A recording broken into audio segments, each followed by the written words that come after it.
મિત્રો day by day dental implant દ્વારા fix દાંતની જે પદ્ધતિ છે એ ખૂબ જ પ્રચલિત થતી જાય છે. તેની સામે ડેન્ટલ ઇમ્પ્લાન્ટના ફેલરના કેસ પણ ઘણા બધા આવે છે. કેમ કે જ્યારે પણ ઇમ્પ્લાન્ટ કરીએ છીએ ત્યારે પ્લાનિંગ ખૂબ જ અગત્યનું હોય છે. જો એ પ્રોપર પ્લાનિંગથી ઇમ્પ્લાન્ટ પ્લેસમેન્ટ નથી થતું અથવા તો ઉપરના દાંતનું સેટિંગ નથી થતું તો ઇમ્પ્લાન્ટ ફેલ જવાના ચાન્સીસ પણ રહેતા હોય છે. તો આપણી સામે એક કેસ છે જે મારે તમને સમજાવવો છે, બતાવવો છે. તો અહીંયા જોઈ શકો છો કે એક ઇમ્પ્લાન્ટનું પેશન્ટ છે જે બીજા ડૉક્ટર પાસે ઇમ્પ્લાન્ટ કરાવેલા છે. નીચે આગળમાં 4 ઇમ્પ્લાન્ટ કરેલા છે અને આખા એક્રેલિકનું બ્રિજ આપેલો છે, પાછળ સુધી દાંત આપેલા છે. જેના કારણે અહીંયા અથવા તો અહીંયા જ્યારે પેશન્ટ પાછળના દાઢેથી ચાવતું હોય તો બંને સાઈડની પાછળની દાઢું ત્યાં પ્રેસ થાય અને આગળના ઇમ્પ્લાન્ટ છે એ મૂવમેન્ટ આવે અને જેના કારણે તેનું હાડકું પણ ખવાતું જાય છે અને ઇમ્પ્લાન્ટ લૂઝ થાય અને છેલ્લે દાંત કાઢવા પડે. તો આ કેસમાં આપણે જોઈએ કે સીટી સ્કેન જે કરાવેલો છે એમાં આગલા દાંતમાં ઇમ્પ્લાન્ટ પાસે હાડકું તમે જોશો તો ઘણું બધું ઓગળી ગયું છે. આ ઇમ્પ્લાન્ટની આજુબાજુ તમે કાળો ભાગ જોઈ શકશો. આ ઇમ્પ્લાન્ટની આજુબાજુ જે બ્લેક પાર્ટ છે ત્યાં હાડકું ખવાઈ ગયું છે. જે વ્હાઇટ એરિયા છે આખો એ હાડકાનો ભાગ છે.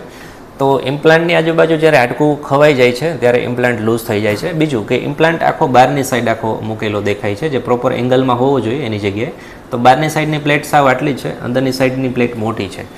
જેના કારણે ઇક્વલ જે હાડકાનું જે લેવલ હોવું જોઈએ બંને સાઈડ ઇમ્પ્લાન્ટનું એ નથી અને ઇમ્પ્લાન્ટ ફેલ જતા હોય છે. એ જ રીતે ચારે દાંતમાં ચારે જે ઇમ્પ્લાન્ટ મૂકેલા છે એ બધામાં સેમ એ જ પ્રોબ્લેમ થયો છે કે ઇમ્પ્લાન્ટની આજુબાજુ જે હાડકું છે એ ધીમે ધીમે ઓગળવા માંડ્યું છે અને ખવા માંડ્યું છે.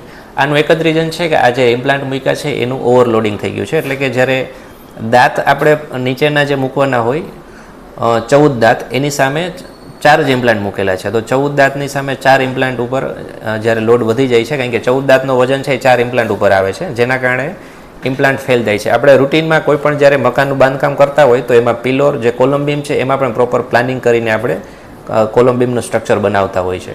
તો સેમ રીતે જ્યારે આપણે ઇમ્પ્લાન્ટથી દાંત ફિક્સ કરતા હોય ત્યારે આ જે પ્લાનિંગ છે એ ખૂબ જ અગત્યનું છે. જો ઇમ્પ્લાન્ટ આપણે વધુ નથી મૂકી શકતા, ઘણી કન્ડિશન એવી હોય કે હાડકું ઓછું છે અથવા તો હાડકાની ક્વોન્ટિટીની ક્વોલિટી ઓછી છે, તો ઓછા ઇમ્પ્લાન્ટના કેસમાં આપણે પાછળની દાઢું આપણે ઓછી મૂકવાની હોય છે, જેના કારણે ઇમ્પ્લાન્ટનું ઓવરલોડિંગ થતું નથી ને ઇમ્પ્લાન્ટ લાંબા સમય સુધી સર્વાઈવ કરી શકે.